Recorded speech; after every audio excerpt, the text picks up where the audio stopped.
Olá, queridos, tudo bem? Bem-vindos aí a mais um momento onde nós vamos estudar a Palavra de Deus, continuando no nosso estudo do livro de Gênesis. Hoje nós vamos ver do capítulo 25 ao 26.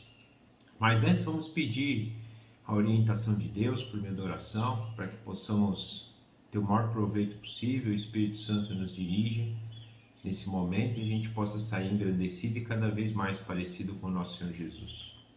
Papai, obrigado por mais uma oportunidade de estarmos diante do Senhor e da Tua Palavra, oportunidade que vem do Senhor, que nos capacita, nos apresenta, nos dirige, para termos desejo, para termos a oportunidade, principalmente, para que o nosso coração seja aberto para receber o que o Senhor tem a nos falar.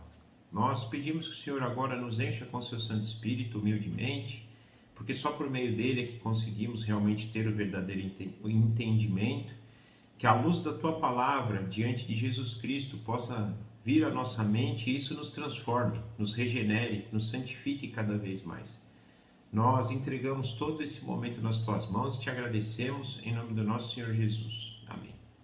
Então, gente, a gente vai continuar hoje, começando pelo capítulo 25, lembrando que nas passagens anteriores a gente já tem visto aí a vida de Abraão e Sara chegar ao final. Vimos na semana passada já a morte de Sara e o início da transição aí da história para a vida de Isaac, inclusive já com seu casamento, Abraão mandando então seu servo buscar uma esposa para ele no meio da sua parentela, e o servo traz então Rebeca, eles casam e aí a gente chega então a esse ponto. Então, Gênesis capítulo 25, começando dos versos 1 a 11, tá? Então, Gênesis 25, 1. Abraão casou-se com outra mulher, chamada Quetura. Ela lhe deu os seguintes filhos: Zinrã, Joquissã, Medã, Midian, Isbaque e Zoã. Joquissã gerou Sabá e Dedã. Os descendentes de Dedã foram os Assuritas, os Letuzitas e os Leumitas. Os filhos de Midian foram Efá, Éfer, Enoque, Abda e Elda. Todos esses foram descendentes de Quetura. Abraão deixou tudo o que tinha para Isaque, mas para os seus filhos, para os filhos de suas concubinas, Deus deu presentes. E ainda em vida enviou-os para longe de Isaque, para a terra do Oriente. Abraão viveu 175 anos, morreu em boa velhice, em idade bem avançada, e foi reunido aos seus antepassados. Seus filhos, Isaque e Ismael, o sepultaram na caverna de Macpela, perto de Manre, no campo de Efron, filho de Zoar, o Hitita, campo que Abraão comprara dos hititas. Foi ali que Abraão e Sara, sua mulher, foram sepultados. Depois da morte de Abraão, Deus abençoou seu filho Isaque. Isaque morava próximo de Berlai-Roi. Então até aqui a palavra de Deus. Percebemos então pelo versículo 1 que Abraão se casa novamente. Aí no versículo 2 até o versículo 4 a gente percebe aqui os descendentes de Abraão por meio de Quetura. Na verdade aqui é um negócio interessante, porque ele fala, que esses são os descendentes que ele teve, mas ele fala mais para frente no versículo 6 que ele teve com as suas concubinas, ou com os filhos das concubinas ele deu presente, sendo que ele fala anteriormente aqui no versículo 1 que ele casou-se só com Quetura. Aqui provavelmente de duas uma, ou a Quetura, nesse tempo que ele casou com a Quetura, ele tinha outras mulheres e esses filhos eram delas, e só que foram, por exemplo, que nem a serva dava filho para suas mulheres, ou então ele teve outros filhos e não foram citados aqui, Mas o mais importante é que ele cita aqui Moisés, quando está fazendo o relato de Gênesis, ele cita os descendentes, seja de Quetura, e aqui se já eram todos eles, inclusive com as suas concubinas ou não. E ele fala aqui no versículo 2 ao versículo 4 sobre os descendentes deles com Quetura, Um dado interessante ele fala aqui então que um dos filhos de Quetura é Midian. E por que isso é interessante? Porque, na verdade, assim, ele fala os filhos, né, que Abraão teve com Quetura. Depois, na geração seguinte, ele fala só de dois filhos, a continuação da geração, que é Joksã e Midian. Midian tem um dado importante para Moisés, porque foi a terra onde Moisés se estabeleceu depois que ele saiu do Egito. Inclusive, o sogro dele era um sacerdote de Deus, da terra de Midian, um descendente de Midian, um midianita. Então aqui duas situações possíveis, né? Ou Moisés recebeu essa informação, né, dos descendentes de Quetura, de Abraão com Quetura, por meio da tradição oral do povo israelita que trazia isso, ou mesmo pelo seu próprio sogro, que era um midianita, e era servo de Deus também, era um sacerdote de Deus, ele era alguém que mesmo diante de uma terra já politeísta, uma terra que não tinha um único Deus, ele era alguém que servia ao único Deus, um monoteísta. Era difícil ter alguém monoteísta naquela época. E uma coisa, né, outra possibilidade, talvez que poderia se encaixar aqui, ele falou de 8 filhos de Abraão e Quetura e fala da continuação, da descendência por meio só de outros 2 filhos. Provavelmente uma possibilidade é que somente essas duas famílias aqui, de Joksã e de Midian, seguiram os caminhos do Senhor, dizendo isso até pelo sogro de Moisés. Mas mais importante a gente entender aqui que Abraão também teve outros filhos, né? No versículo 5 a gente vê algo interessante, que ele separa então, né, os filhos, né, do versículo 5 para frente, ele separa os filhos de Isaac e garante que toda a herança, inclusive a promessa, fosse por meio de Isaac, reforçando Isaac funcionava como o filho primogênito, aquele que levaria, né, a responsabilidade e as heranças do pai, por uma escolha divina, por uma promessa que Deus fez com Abraão e Sara. E Abraão é muito fiel com isso. Inclusive, penso que a situação que ele viveu lá com Ismael, tendo que, né, tirar Ismael do meio do povo, serviu para esses filhos também. Abraão os teve, os abençoou, os deu riquezas, eles foram, né, prósperos, porém, eles não viveram com Isaac. Isaac se manteve sozinho ali, né? Um dado importante que eles se separam, e a gente vê no versículo 6, que eles ficam na região ali da Arábia Saudita, entre o Egito, a Babilônia, até a Assur, que ele fala, né? Pouquinho, na verdade, mais para baixo, né? Mas no Assur vai ser mais a família de Ismael, que também é um descendente de Abraão. Então, os descendentes de Abraão, esses aqui, como Ismael, como o próprio Isaac, vão ficar em toda essa região, né? Desde do leste do Egito, subindo, indo em direção à Babilônia, indo em direção à Síria, né? A região que hoje se compreende ali, aquela região, né, da Arábia Saudita, dos Emirados, eles têm muito isso, né? Não é à toa que os islâmicos se consideram filhos de Abraão também, eles reconhecem a história de Abraão, porque é a descendência deles ali, não é por Isaac, que são judeus, mas o restante dos outros filhos, dos descendentes dos outros filhos de Abraão. Isso nos mostrando que realmente Abraão foi um pai de muitas nações, é uma pessoa ele tem interferência na história judaica, tem interferência positiva, né, na história cristã, e tem interferência na história islâmica. Olha só, as três, isso aqui nós estamos falando hoje, gente, das religiões, da maioria das religiões. Eu não sei a número absoluto, mas eu penso que se somar o judaísmo, o islamismo e o cristianismo, nós estamos falando aí de 5 bilhões de pessoas, mesmo que não sejam diretamente, né, porque tem os famosos não praticantes, né, mas se a gente falar daqueles que se professam alguma coisa, judeu, cristão ou islâmico, nós estamos falando aí de muita gente, ou seja, Abraão influencia grandemente aí, pelo menos 3 grandes religiões, sem contar as outras que vêm, né, a reboque, por exemplo, o espiritismo, que se considera cristão, e daí por diante.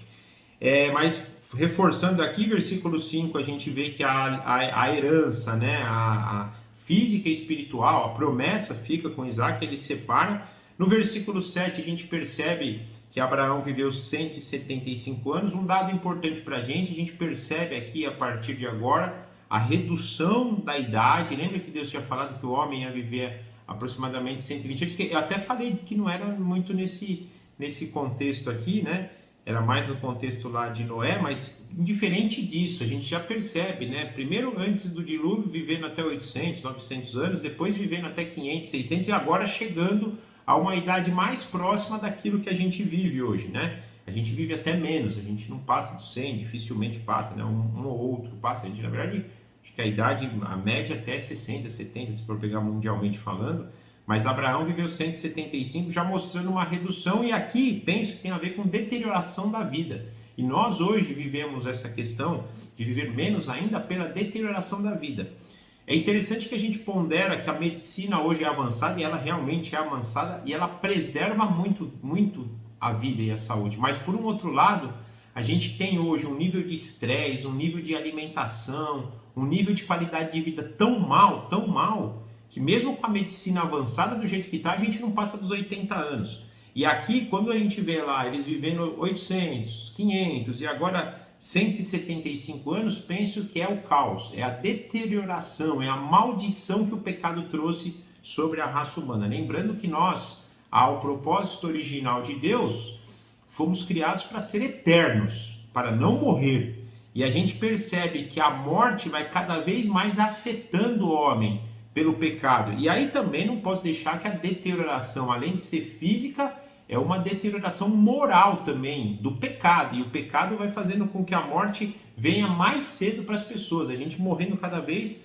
mais cedo.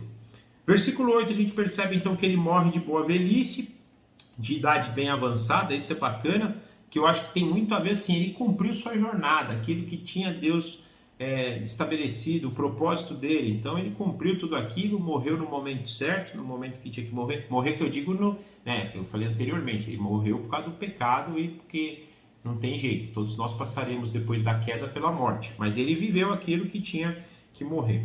Versículo 9, nós vemos que ele é sepultado por Isaac e Ismael. Um dado importante aqui, Abraão tinha expulsado Ismael.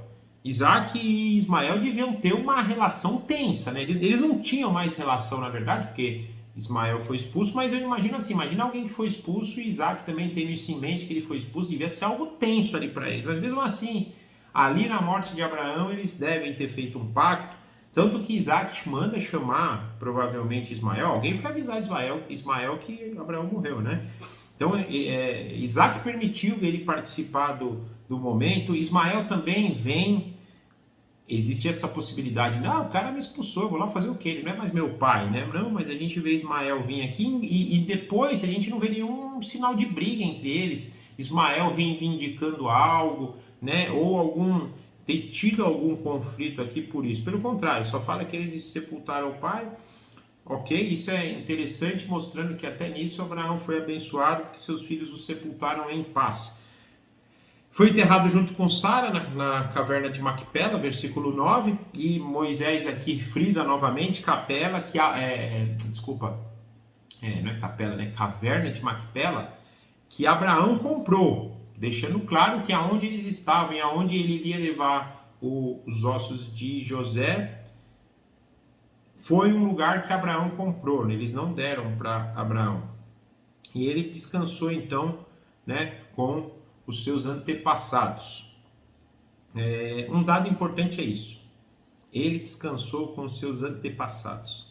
Quando a gente pensa sobre isso, que ele descansou com os seus antepassados, né, a gente vê isso no versículo 8, eu meditei a respeito, né? Se ele está ali vivendo com os seus antepassados, e ele está em descanso já, isso mostra a continuidade da vida, né? Continuidade no sentido, algo acontece ali depois, né?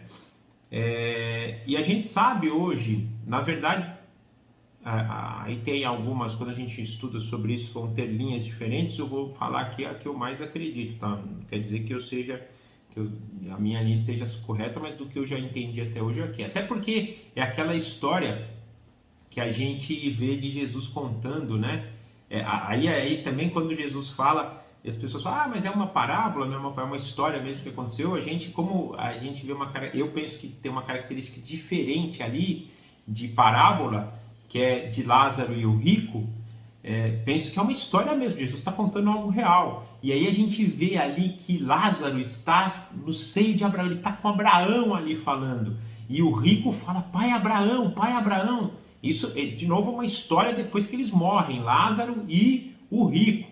Então a gente vê Abraão na história, o Lázaro na história e o rico na história mortos aqui na terra e eles lá, né? Nesse lugar que eu entendo ser uma região celestial que até aquele momento era afastada do céu, porque Jesus ainda não tinha morrido a ponto de justificar os seus escolhidos, de justificar aqueles que creram no nome dele, mesmo no Antigo Testamento. Então viviam numa região celestial que tinha um abismo, que tinha uma separação daqueles que morreram crendo em Cristo, mesmo que ele ainda não tinha vindo, e daqueles que não creram em Cristo, né? Tinha essa separação, e essa separação a gente percebe então na história, na fala do homem rico, né?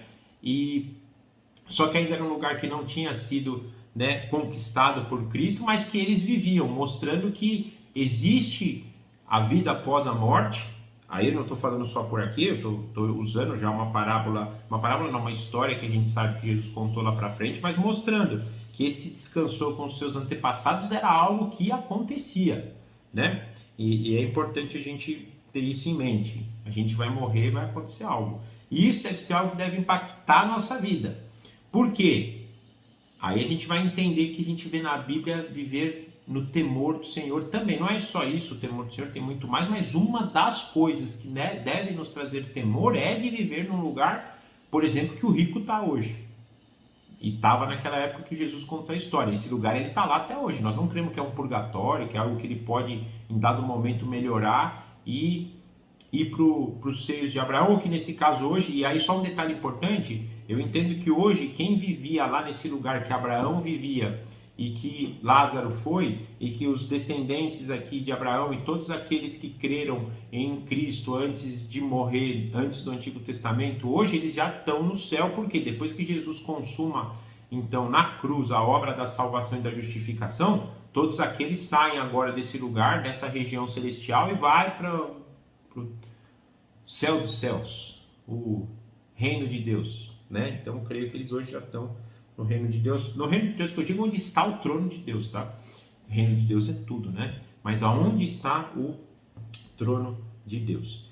Percebemos aqui então que depois da morte de Abraão, Isaac vai para Beer-lahai, ali na região que ele já estava, né? É a região ali perto de Cádiz, região sul de Israel, região sul de Beerseba, que é onde ele vai se estabelecer depois, sudoeste de Gerar, que é onde a gente vai ver que ele vai também ter uma relação, uma situação ali que Abraão teve também. Então ele mora ali naquela região um pouquinho a leste do Egito. Se a gente olhar o mapa, tem o Egito aqui, meio que subindo um pouquinho antes de chegar em Israel. Lembrando que Gerar é onde é a faixa de Gaza hoje, é onde antigamente era a Filistia, né? Onde viviam os filisteus.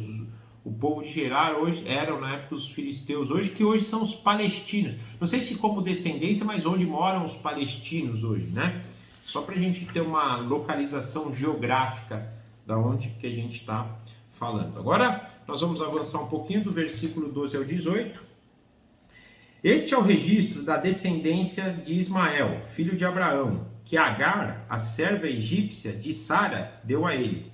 São estes os nomes dos filhos de Ismael, alistados por ordem de nascimento: Nebaiote, o filho mais velho de Ismael; Quedar, Abdel, Mibsão, Misba, Dumã, Massá, Haddad, Temá, Getur, Nafis e Quedemá.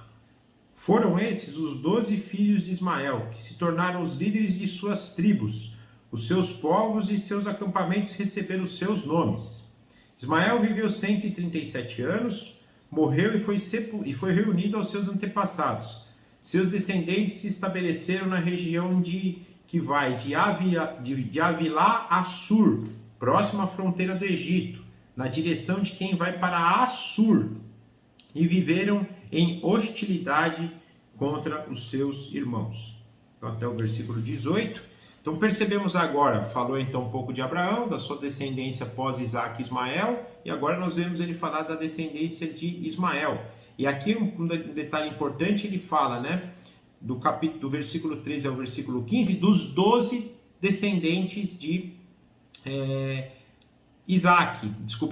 de Ismael, que Deus tinha prometido já para Abraão no capítulo 17, versículo 20. Lembra quando Abraão fala, deixa Ismael ser o meu primogênito? Deus fala, não, vai ser Isaac, mas fica tranquilo que eu vou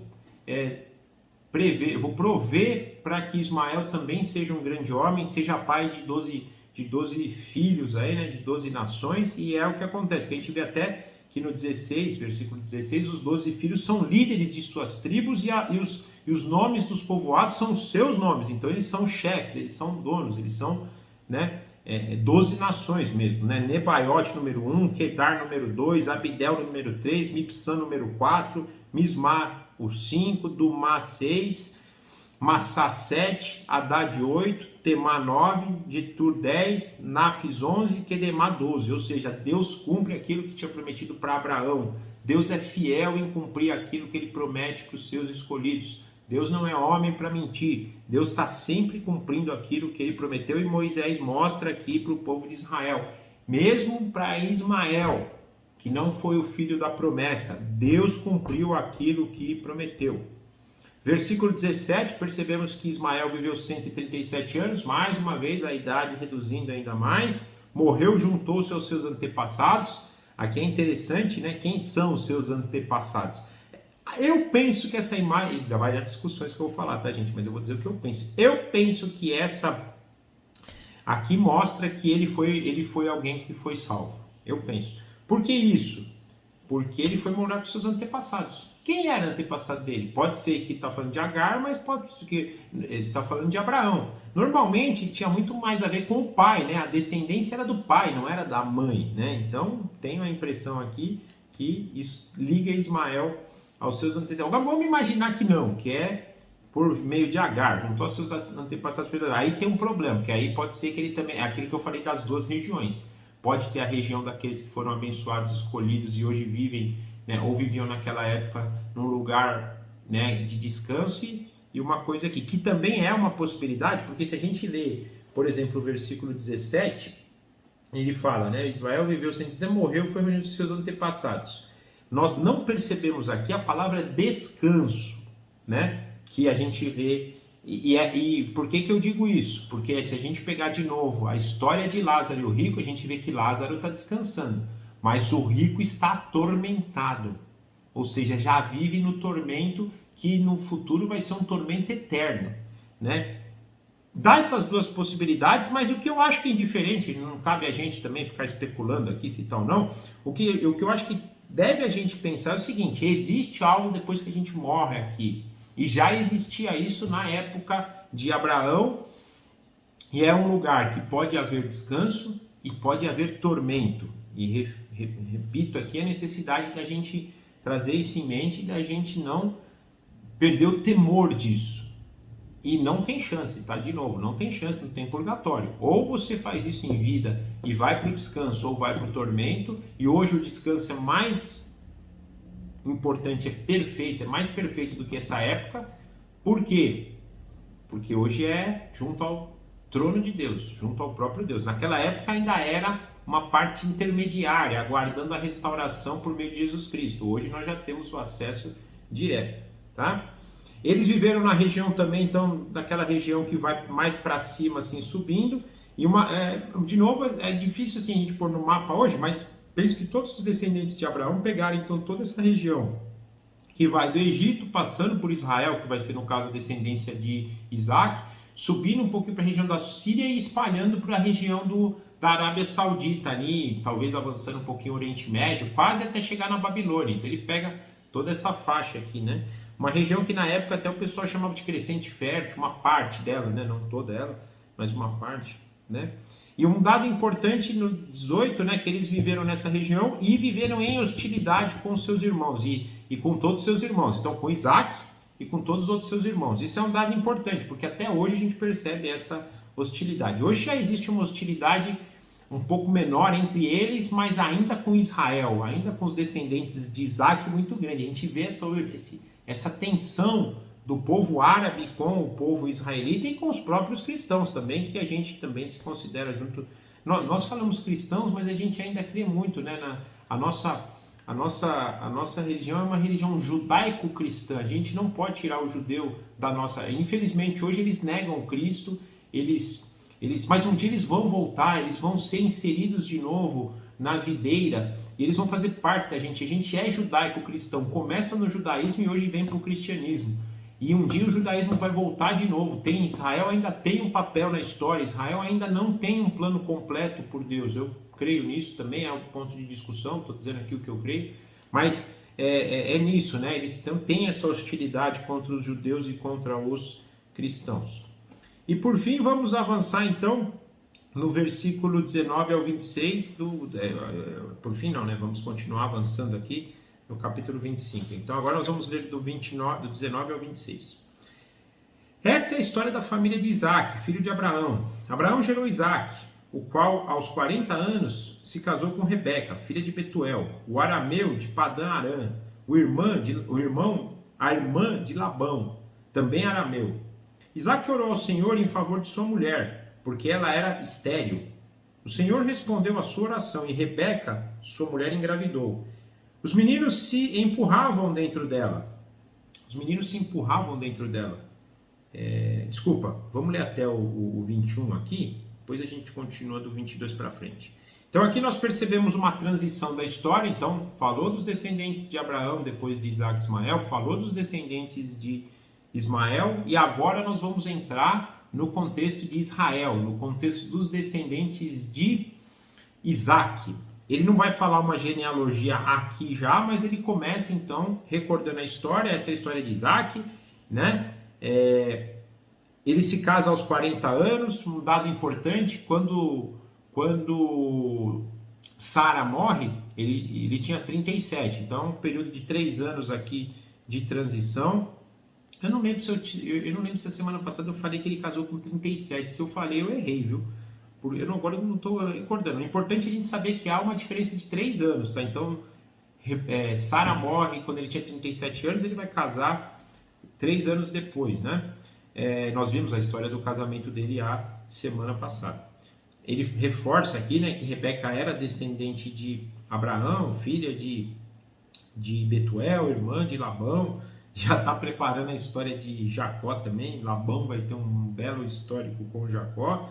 Mas o dado importante aqui, a gente vê de novo a história meio que se repetir, não completamente, mas que Rebeca era estéril. Mas eu penso que tem algo importante aqui, porque aqui é o contrário de Deus vir a Isaac, como ele fez com Abraão, para falar, você vai ser abençoado com o filho. Não, Isaac vai até Deus. E Isaac era alguém que nesse ponto acho que tinha aprendido com Abraão. Ele sabe que o nascimento dele tinha sido de forma extraordinária, que Deus tinha com 100 anos abençoado Abraão e Sara. Então eu penso que ele vai até Deus. Ele sabia também que ele era o filho da promessa, ele sabia que por meio dos seus descendentes Deus ia manter a semente santa, ia fazer um grande povo, né, o povo ao qual viria o Messias.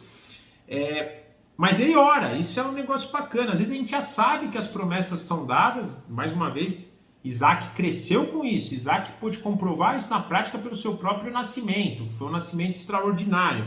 Mas temos que ir para a oração, e Isaac nos ensina isso. Ele foi a Deus, ele orou, até porque com essa idade Rebeca ainda não tinha dado um filho dele para ele, ou filho para a descendência de Abraão e para a vinda do Messias, e ele ora, porque Rebeca até esse momento era estéril. Então é importante a gente perceber aqui esse cenário de oração, esse cenário de confiança em Deus, e isso faz com que Rebeca engravide. De novo, já estava no plano de Deus, mas mostra que a necessidade, que mesmo com o plano de Deus já estabelecido, nós devemos orar, né?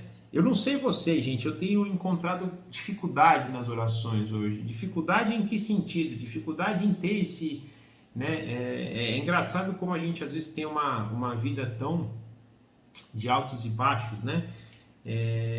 Mas é uma coisa que nós devemos fazer. A hora que eu li isso aqui, li agora novamente, meu coração de novo falou, poxa, eu preciso orar mais, eu preciso E orar, eu queria incentivar vocês, não só orar como a gente ora na igreja, Senhor, obrigado por isso, peço aquilo, oro pelos enfermos, oro pelo país, isso devemos fazer isso é importante, mas orar também para ouvir Deus, para deixar Deus falar, para nos colocar em silêncio, para construir esse relacionamento com Deus.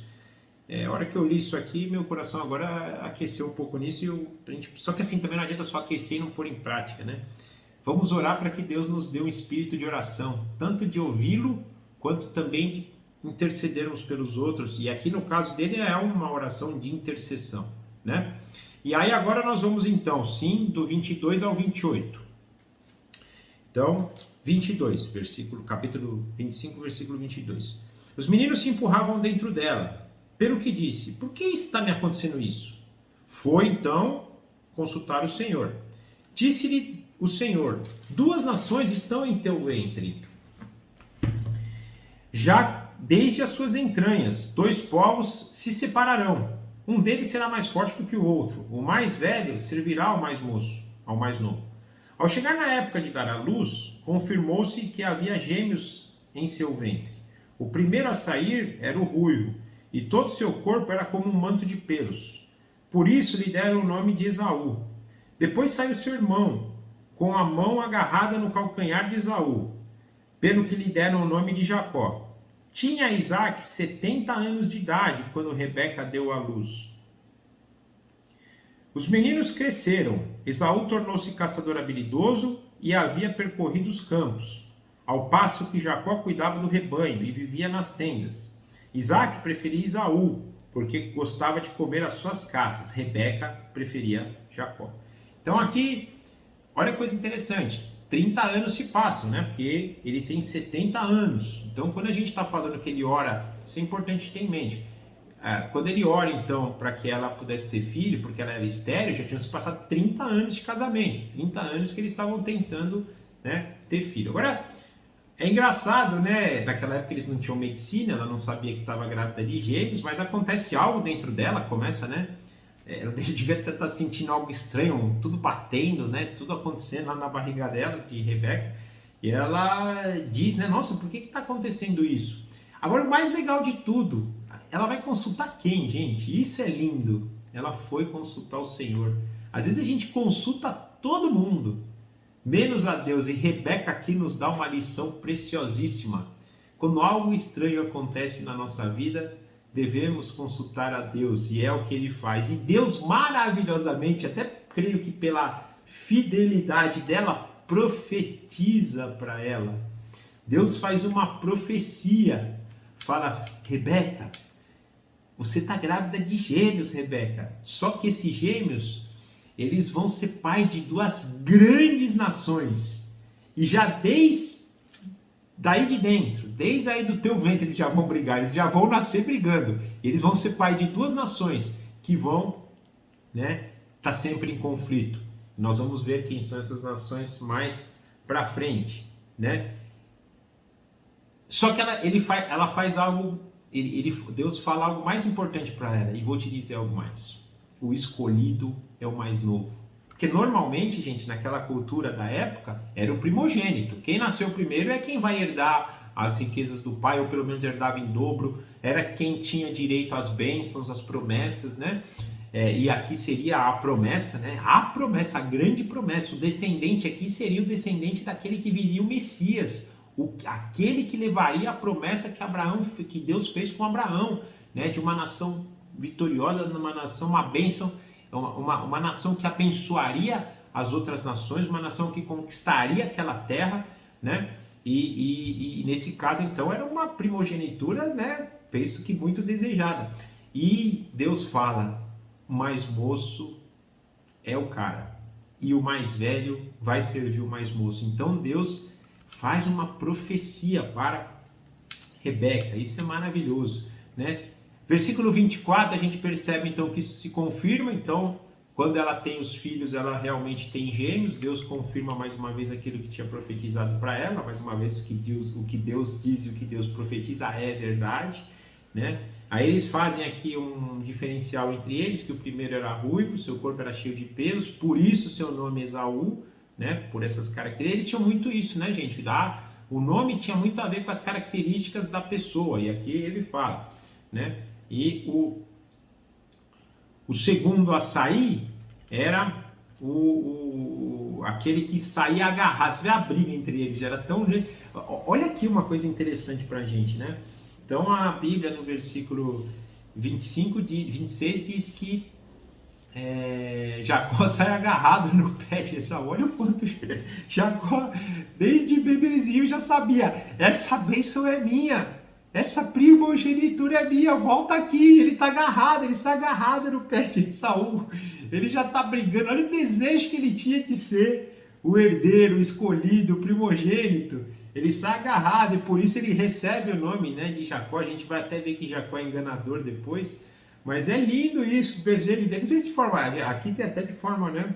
E mostrando já, eu acho que isso foi um negócio interessante, no sentido de mostrar para Rebeca, tá vendo? Ó, eu te falei que eles já iam sair em conflito, e o mais moço ia ser mais desejoso disso, e o mais velho vai servir o mais moço, olha só. Então, comprovando aquilo que Deus tinha dito. Ele fala também no versículo 26 que Isaac então tinha seus 70 anos, né?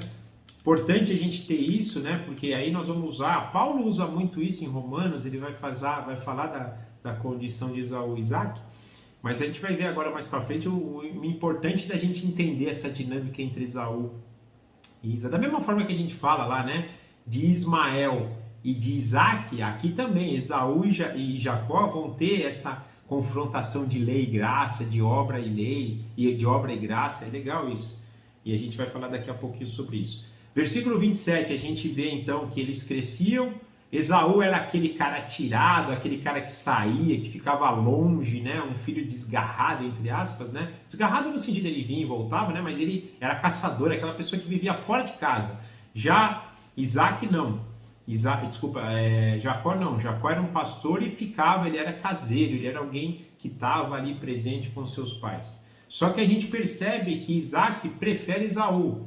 Até porque, e aqui tem algo importante, ele prefere Esaú por aquilo que Esaú fazia, principalmente porque Esaú trazia caças gostosas para Isaac, enquanto Rebeca preferia Jacó. Eu não sei se eu vou forçar a barra aqui, mas eu vou falar isso para vocês que eu acho importante. É quase que um confronto entre obras e graça. Isso aqui é Deus mostrando para a gente obras e graça. Mostrando o conceito errado dos homens e o conceito errado de Isaac. Porque Isaac, eu acredito piamente que Rebeca falava para Isaac. Deus profetizou que o mais moço vai mandar no mais velho. O primogênito é o mais novo. Ele falou isso quando eles estavam no meu ventre. Eu não acredito que Rebeca segurou isso para ela.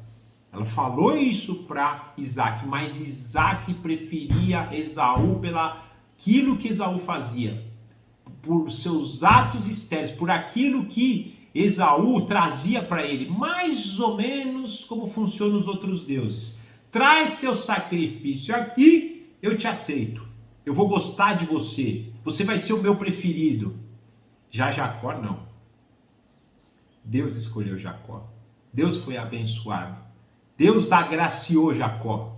Não era pelo que ele fazia, era porque Deus disse. É a graça de Deus agindo na vida de Jacó. Mostrando o conflito do nosso Deus, a verdade do nosso Deus em conflito com aquilo que os outros deuses, que aquela terra, que até a terra do Egito, onde estavam saindo os israelitas, que Moisés escreve esse livro, para eles aprendessem, o nosso Deus é um Deus de graça, não é um Deus de recompensa. Recompensa que eu digo nesse sentido, né? A gente vai ver que existem coisas que Deus estabelece como obediência, mas ele não tem essa obediência até por vir dele, ele nos capacitar para sermos obedientes, pela graça que ele exerce sobre nós, não tem a ver com isso aqui, né? Esse conflito. E para mostrar para os israelitas já desde cedo que não é por aquilo que a gente faz, é naquilo que a gente crê. Jacó teve que crer aqui, porque ele não fazia aquilo que Esaú fazia. Ele creu, somente creu. E ele sabia que aquilo que tinha sido profetizado por Deus, para Rebeca, era pela graça de Deus. Então eu penso aqui, mesmo que esteja forçando um pouco a barra, é um pouco isso, né? Esse conflito de Esaú e de Jacó, nos mostrando essa questão da graça, né? E avançando aqui para o final do versículo do capítulo 25, então do 29 agora ao 34.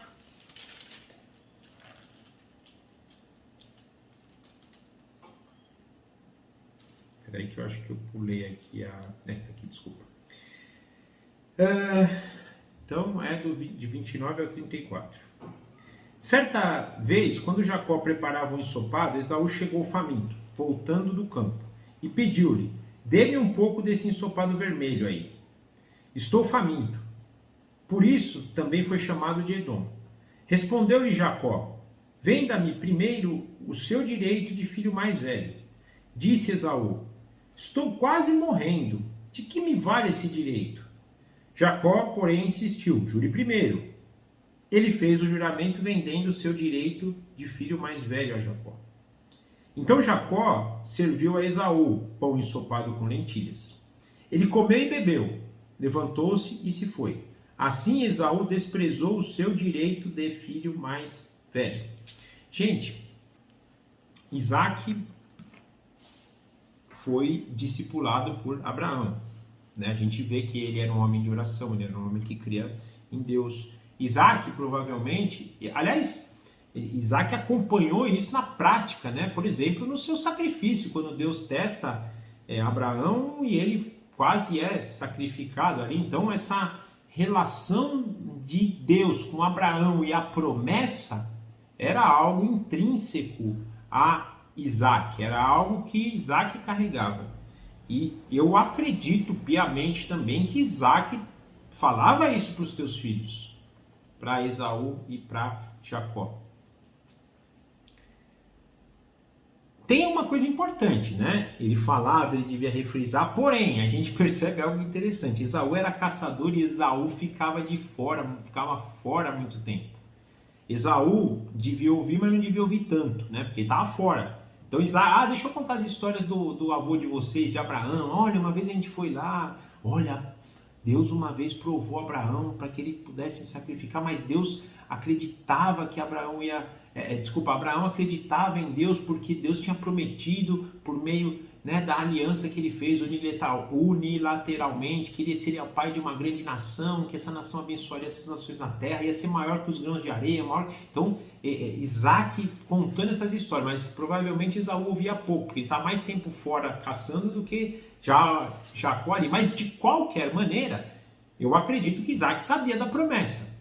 Ele sabia do peso da primogenitura dos filhos de Isaac. Que aquele que fosse escolhido por Deus era o filho da promessa. E ele trata isso com muito desdém. Ele trata isso, a minha tradução aqui da Bíblia, fala com desprezo.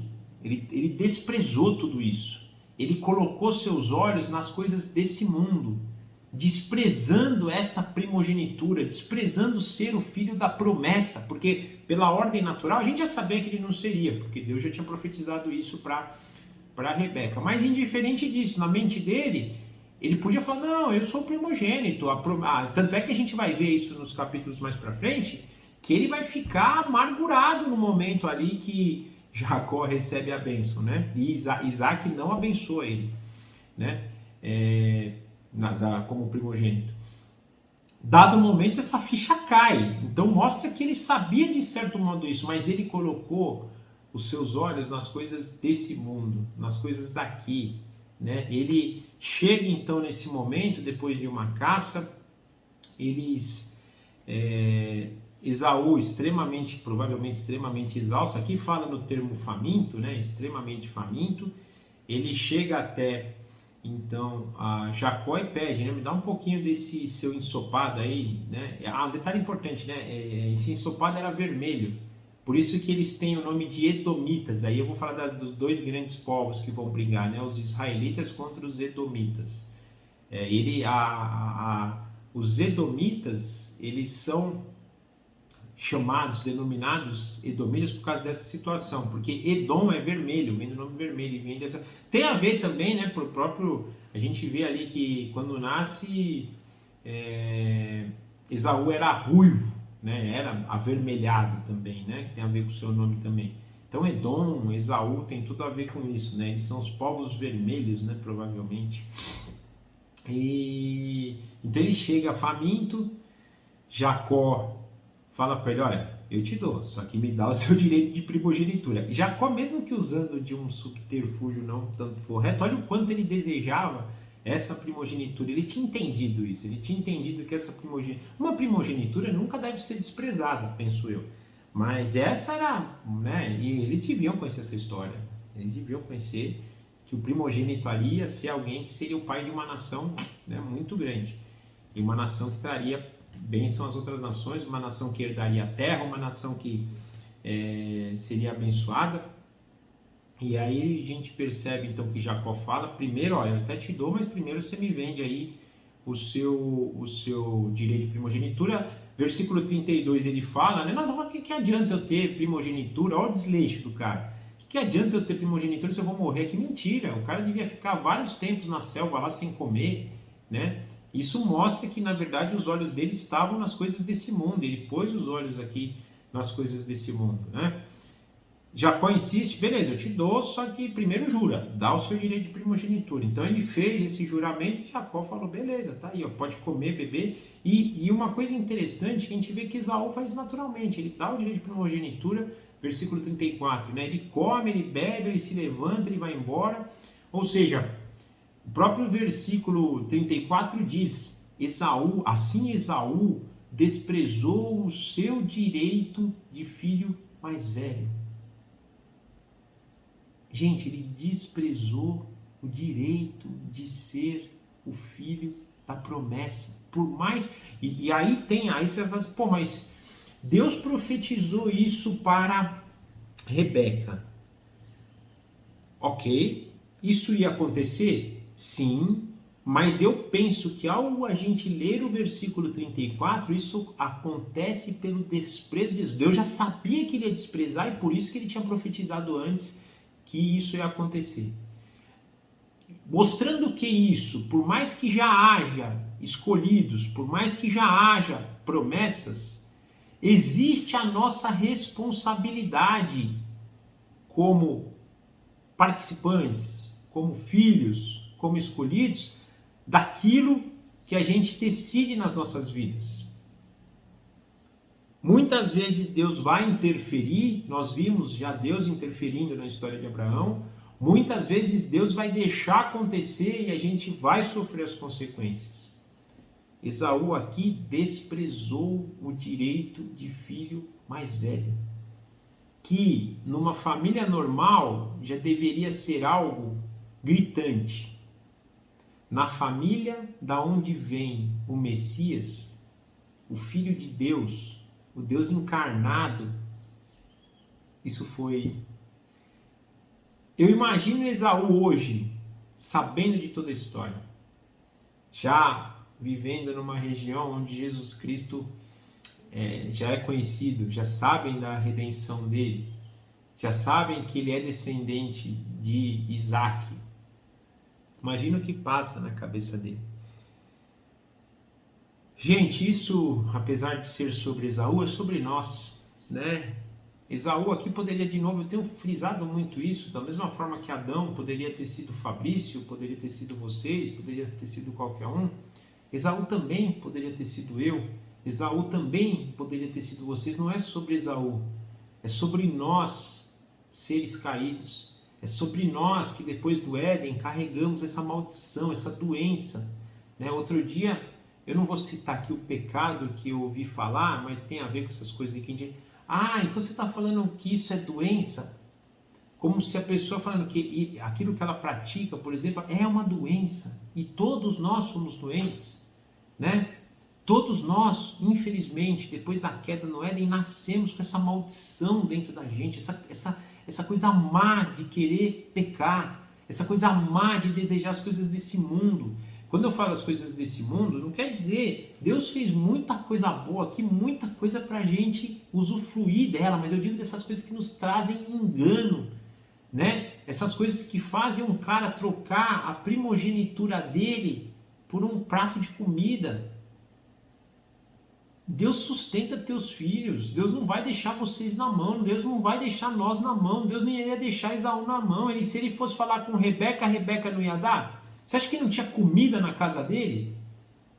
Ele viu aquilo que era gostoso, ele viu aquela coisa prazerosa, ele queria o ensopado, ele não queria qualquer coisa. Mais uma vez, se ele entrasse na casa dele, vocês acham que a mãe dele não ia dar um pão para ele? Vocês acham que a mãe dele não ia dar uma fruta? Não ia dar qualquer coisa para ele? Mas ele olhou aquilo e desejou aquilo, ele queria aquilo naquele momento. Então não se trata dele estar faminto. Ele era caçador, meu. A gente vai ver que ele provavelmente, se bobear, ele até tinha, né, trazido caça, muito mais do que isso.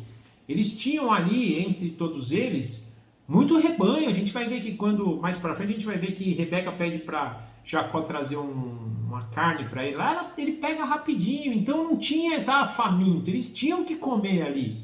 Mas ele desejou aquilo. Então ele pôs os olhos dele naquilo, naquele ensopado que Jacó estava fazendo.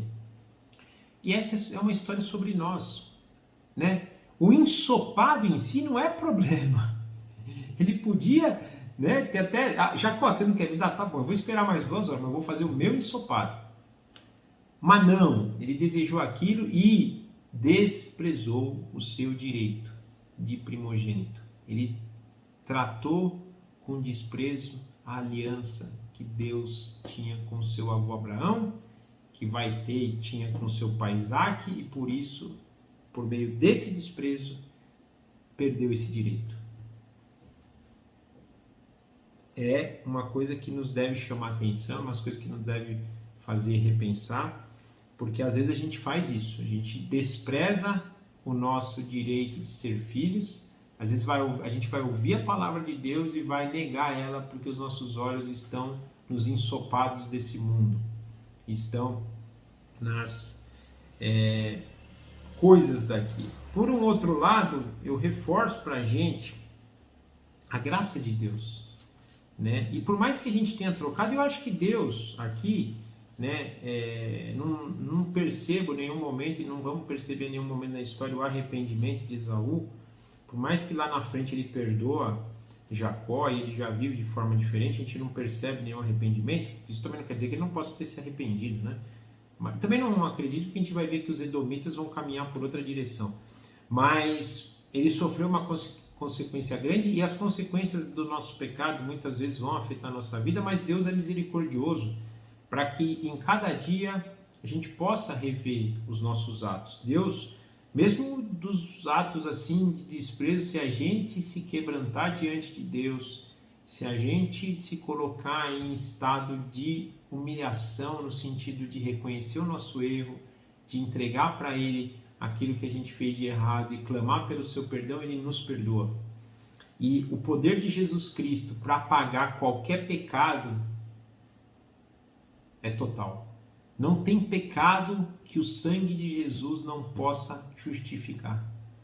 O precioso sangue de Jesus, o sangue que foi derramado na cruz em nosso favor, cura, justifica, perdoa qualquer pecado confessado, qualquer pecado que for arrependido. Mesmo esse aqui. A consequência de perder é outra coisa, mas o perdão para a justificação e para a vida eterna, no sangue de Jesus Cristo, há salvação, há justificação. Então, a gente sempre tem que pensar por esses dois lados. Eu estou frisando isso porque muitas vezes a gente fala, e de novo a gente olha para a história e olha para os erros das pessoas aqui, né? E não esquece dos nossos, esquece daquilo que nós também fazemos. E mais uma vez, aqui é a história de Esaú, mas podia ser a minha história, podia ser a sua história, podíamos nós estarmos na pele de Esaú, e seria a mesma coisa, se não fosse pela graça de Deus. Mesmo Jacó fez o que fez pela graça de Deus na vida. Na verdade, a gente vai ver até Jacó, o próprio nome diz, né, de enganador, alguém que também, Jacó não era flor que se cheirasse, não. O próprio povo de Israel, na sequência, a gente vai ver isso, né? Nós cristãos também, ou seja, se a gente não depender da graça de Deus agindo sobre nós, isso deve trazer para a gente esse amor. A gente deve perceber nisso o amor de Deus por nós, que faz tudo isso indiferente daquilo que que a gente faça. É lógico que em dados momentos ele fala aqui sobre obediência, né? Infelizmente, gente, o tempo está avançado, acho que não vai dar para a gente falar do resto, eu falo o capítulo 26 da semana que vem. No capítulo 26 a gente vai ver que Deus também fez isso pela obediência de Abraão, mas se Abraão foi obediente, foi pela graça de Deus também. Não foi porque ele foi obediente que Deus obedeceu, é consequência. A gente vai ter um conflito, eu vejo muito isso, né? Paulo, por exemplo, às vezes contradiz, Tiago e Paulo se contradizem, né? Porque Tiago fala de obras, Paulo de graça. Gente, para mim, Paulo fala tudo. Se a gente ler a carta de Romanos, é graça que produz obras. A graça ela não está desassociada de obras e infelizmente, também ainda de pecado. Porque a gente vai praticar. E a gente viu, ele vai falar de Abraão, né, no capítulo 20. Porque Abraão obedeceu, eu estou renovando a minha aliança com você, Isaac. Só que se a gente lembrar o que a gente tem estudado de Abraão, quantas vezes Abraão pecou também? E continuou a pecar, não crendo, agindo mal, né? Só que também obedeceu. Então não se trata de uma obediência totalmente fiel. Nós não vamos conseguir ser totalmente fiéis com Deus até o dia que Ele vier nos regenerar, vier nos buscar e Jesus Cristo vier reinar sobre nós.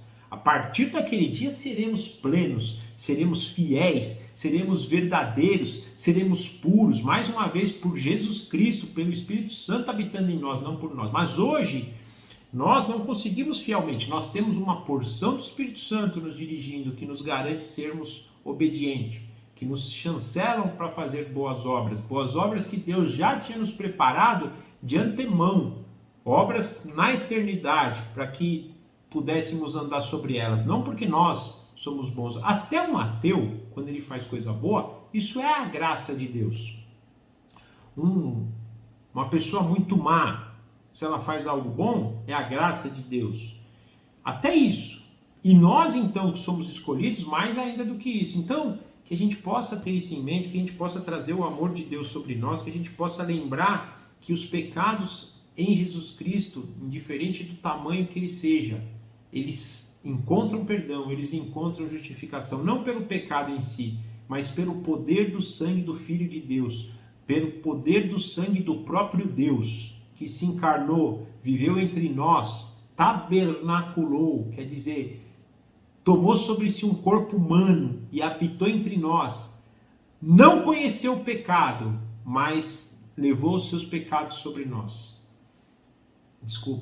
Levou os nossos pecados sobre si, a ponto de não ter pecado, que não haja justificação pelo meio do seu sangue, por meio daquela obra na cruz, amém?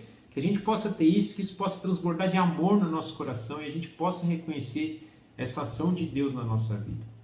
Então é isso por hoje, infelizmente não vai dar para fazer o capítulo 26, mas aí a gente fala então a semana que vem, eu acho que estamos avançando bem, está gostoso, né, o estudo do livro de Gênesis. Espero que vocês estejam gostando e a gente então, a semana que vem, está junto novamente.